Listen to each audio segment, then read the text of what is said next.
When we talk about super famous actors, Michael J. Fox is one of those names that makes everyone go wow right away. People love him not only for his cool movie and TV roles, but also for how strong, funny, and calm he stays even with Parkinson's disease. But guess what?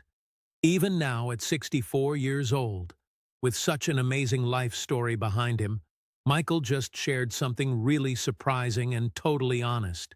He said there's someone he really doesn't want coming to his funeral. Who is it? And why? Hang on, because this story gets way more interesting and deep than you think. Michael Fox has been making us laugh and feel all kinds of emotions for more than 40 years now. Right from the start, when he jumped onto TV as Alex P. Keaton in Family Ties, you could tell he was special. He wasn't just some good-looking guy in movies. He had perfect timing, lots of charm, and this cool way of making you feel like he was your real friend, or maybe your brother, or that awesome popular kid from high school everyone loved hanging out with. He was born in Edmonton, Alberta, Canada, on June 9, 1961. Michael didn't grow up as a famous kid. He came from a military family, so they moved around all the time. His dad was a soldier who worked in the army for his whole career. That meant the Fox family never stayed in the same house or town for very long. Michael grew up in lots of different places in Canada. He was always the new kid at school, never really settling down with deep roots. Maybe that's why he's so good at making friends fast. When you're always the outsider coming into a new place, you learn quick how to connect with people and make them like you. At just 15 years old, he quit high school to go chase acting dreams. Stop and think about that. Only 15. He was so sure this was what he wanted in life that he risked everything for it.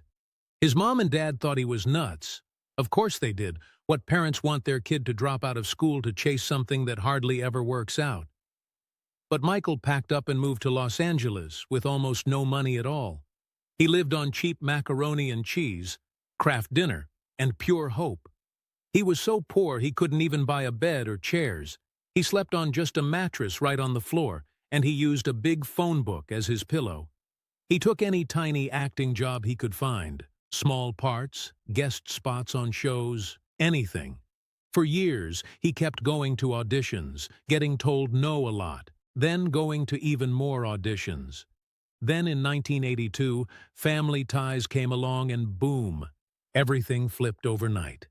Family Ties turned Michael Fox into someone every family knew. But Back to the Future is what made him a legend forever. Here's a wild, true story. He almost didn't even get to play Marty McFly.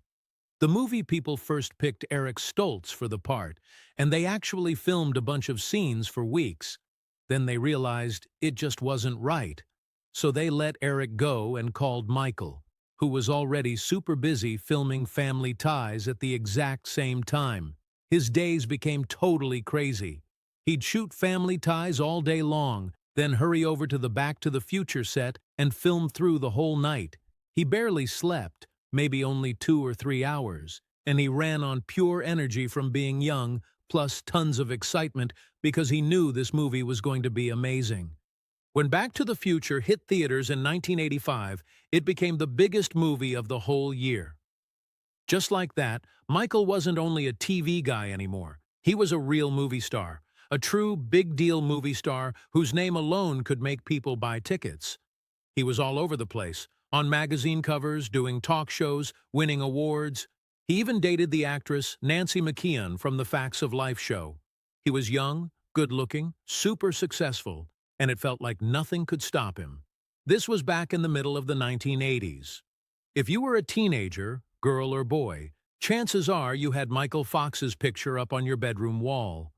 Teen Wolf came out the exact same summer as Back to the Future, so Michael had 2 big movies playing in theaters at once. After that, he did The Secret of My Success, Light of Day, and Bright Lights, Big City. Not every single one was a monster hit, but Michael was on fire, and all of Hollywood wanted him in their movies. The Back to the Future sequels in 1989 and 1990 locked in his superstar spot for good. By then, he had shown he could handle comedy, serious drama, love stories, sci-fi, pretty much any kind of role. He was good at everything, always showed up ready, and fans adored him. Movie studios loved him. Directors loved working with him. He really had it all. But life has a funny way of not caring about your perfect plans. It doesn't matter how rich you are, how famous, or how much everyone loves you. Tough stuff can hit anybody anytime. In 1991, Michael was only 29. He was married to Tracy Pollan. They met while doing Family Ties and got married in 1988. They had just had their first baby, a little boy named Sam. His acting career was going great. Everything looked perfect ahead. Then he noticed something strange.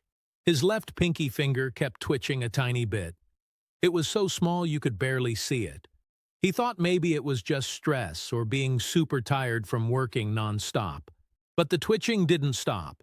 It actually got worse. Soon his whole hand started shaking, and he couldn't make it stop. So he went to the doctor thinking they'd say it was no big deal, like too much work or a nerve thing. Instead, after lots of tests, the doctor looked right at him and said, "You have Parkinson's disease." Parkinson's? That's what old people get, right? Like something your grandma or grandpa might have, not a 29-year-old movie star right at the top of his game. Michael didn't want to believe it. He got more opinions, second, third, fourth doctors, but they all said the same thing. He had young-onset Parkinson's, which is pretty rare and hits people younger than 50. It's a disease that keeps getting worse over time. There's no cure, and slowly, it takes away your control over your body movements. The news hit him really hard. He started drinking a lot to try and make himself feel better, to push away the scary feelings, anger and sadness about losing the future he planned. He could have hidden it forever and just dealt with it alone quietly. But keeping the secret was destroying him inside. For 7 whole years, he only told his closest family. No one else knew. He kept acting in movies and shows, hiding the shaking that got tougher to control every day. He came up with smart tricks to cover it up. If his hand shook, he'd stick it in his pocket or hold something tight. He'd plan his medicine times perfectly, so the shaking was smallest when cameras were rolling.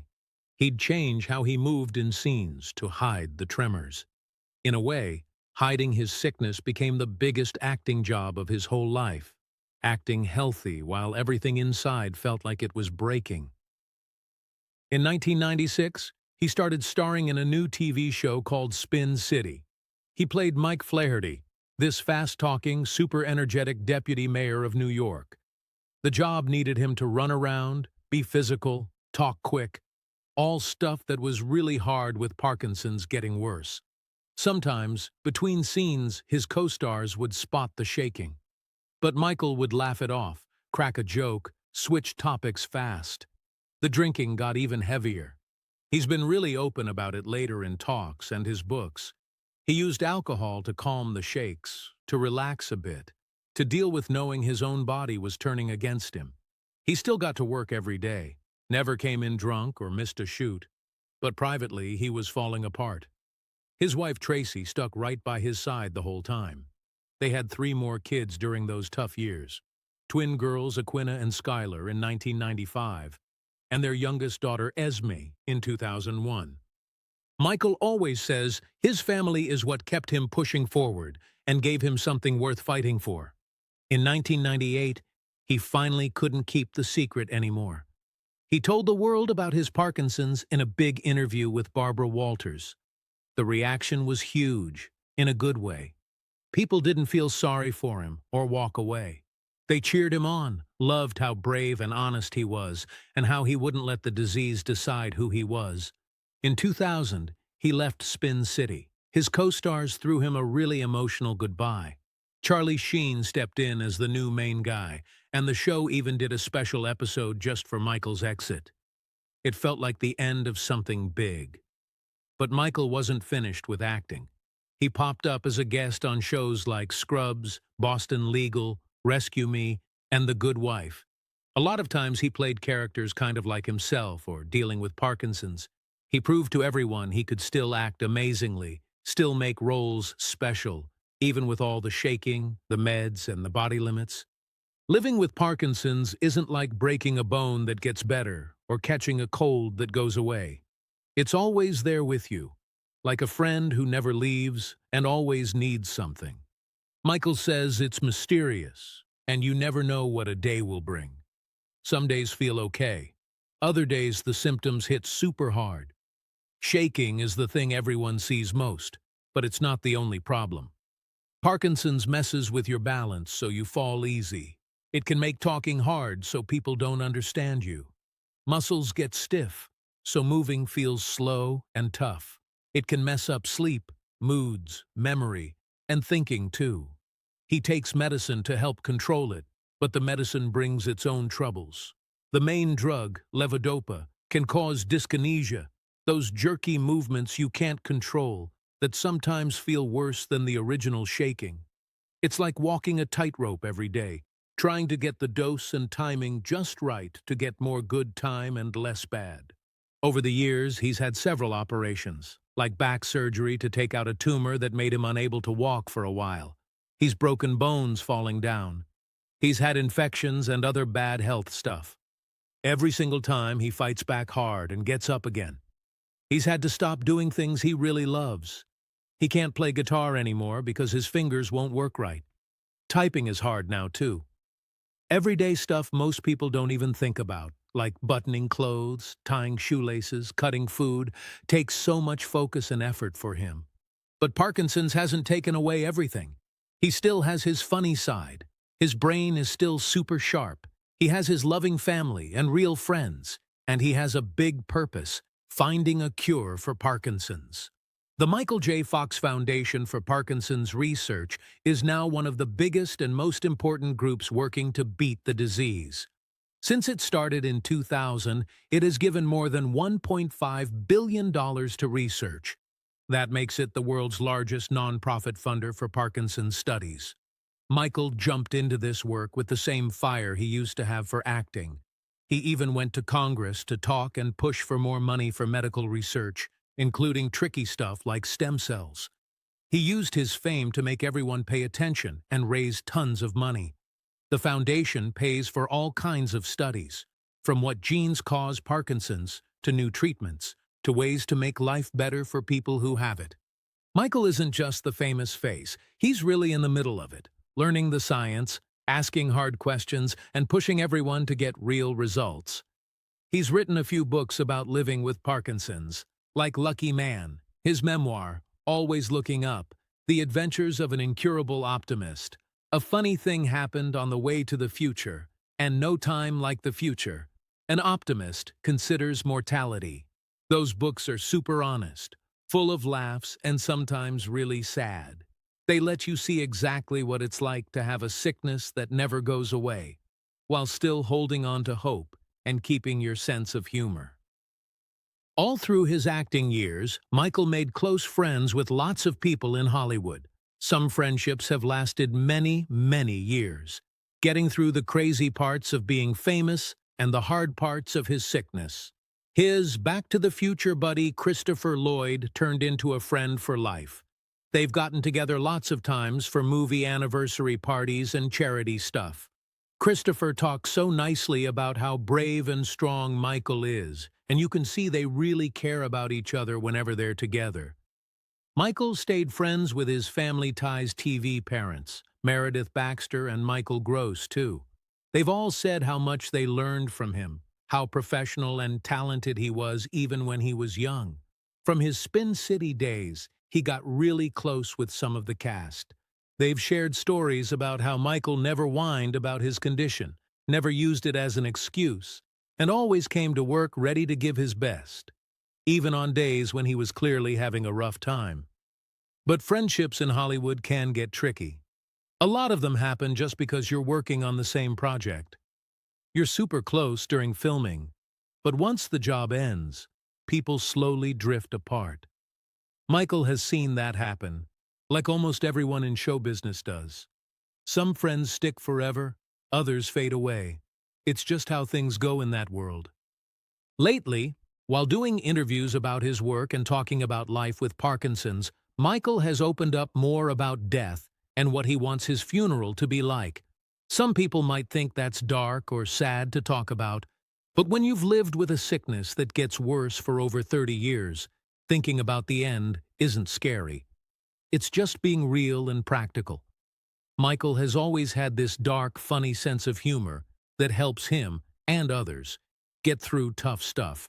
So, of course, when he talks about his own funeral, he does it with jokes and silly comments. In his funny way, he said he's thought a lot about who he'd want at his funeral, and even more fun, who he'd rather not have show up. He teased about some big Hollywood names whose coming might turn a quiet, serious moment into something totally different. One person he mentioned in these joking talks was Johnny Depp. Now, Michael made it clear he has nothing bad against Johnny at all, but he joked that Johnny's wild, unpredictable side, being so Johnny Depp, could turn a peaceful goodbye into a big show.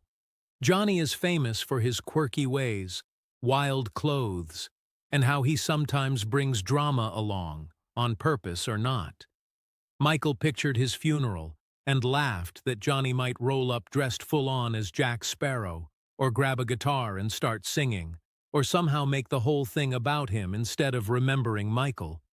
He says it all with love and laughs, like how good friends tease each other. Still, there's a real point there too.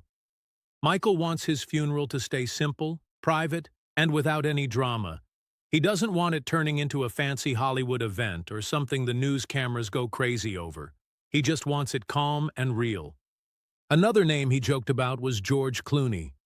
George is charming, talented, and super smooth. He naturally gets everyone's attention wherever he goes. Those things make him a great actor and fun to be around. But Michael joked they might pull the focus away from what he wants at his funeral. He laughed that if George came, all the women would stare at George instead of thinking about Michael. Cameras would zoom in on George. People would talk about George afterward. It would end up being the funeral George Clooney went to, instead of Michael J. Fox's funeral. Again, it's all in good fun. No mean feelings. Michael and George have met many times over the years and respect each other. But the joke shows what Michael really wants.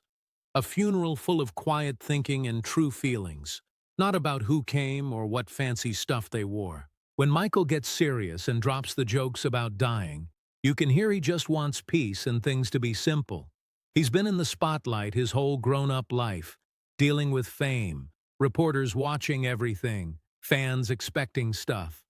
For his last goodbye, he wants the opposite.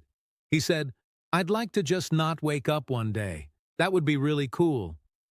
No big drama, no slow painful time, no long sad goodbye, just a gentle, quiet leaving, hopefully while sleeping with his family close by. He doesn't want a huge Hollywood party with hundreds of people, paparazzi waiting outside, and everyone acting extra sad for the cameras.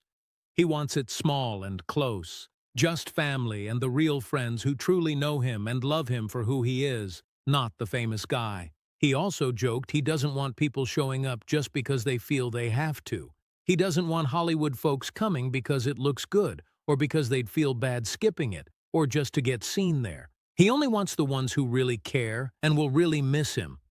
That makes total sense. He's been in show business over 40 years, where how things look matters more than how they really are.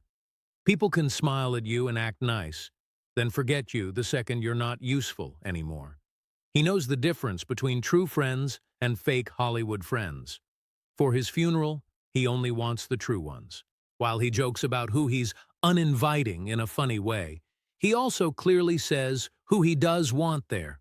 His wife Tracy is number one, no question. They've been married since 1988, and she's been his strongest support through every single thing. The diagnosis, the hard days, the scary times, the comebacks. Their love has survived stuff that would break most couples, and it's only gotten stronger. His 4 kids are obviously wanted too. Son Sam, born 1989, twin daughters Aquina and Schuyler, born 1995, and youngest daughter Esme, born 2001. Michael always says being a dad is one of the best parts of his life. Seeing his kids grow up gave him extra reason to keep going strong. He wants that small group of friends who've stayed close all these years. The ones who call just to see how he's doing, who come visit quietly without any cameras or big fuss, who see him as plain Michael the person, not the celebrity Michael J. Fox. He wants the people from his foundation, too. The ones who fight Parkinson's right beside him, who care just as much about finding a cure and helping others with the disease. Most of all, he wants it peaceful. No loud crying or big dramatic speeches. No fake over-the-top sadness. Just quiet thanks for a life well lived, hard fights he won, and now finally, some rest. As Michael J. Fox gets into what he calls the back nine of his life, like the last part of a golf game, he keeps inspiring everybody. He's making a new documentary about his own story and all the work his foundation does. He shows up in public sometimes, but not as much as before. He still pushes for more research money and helps the cause. And when he thinks about his funeral and dying, it's not with fear. It's with calm, real acceptance. After 33 years fighting Parkinson's, death doesn't feel like a scary enemy anymore. It's just the natural end of a really long trip, one he walked with more bravery than most people will ever have to find.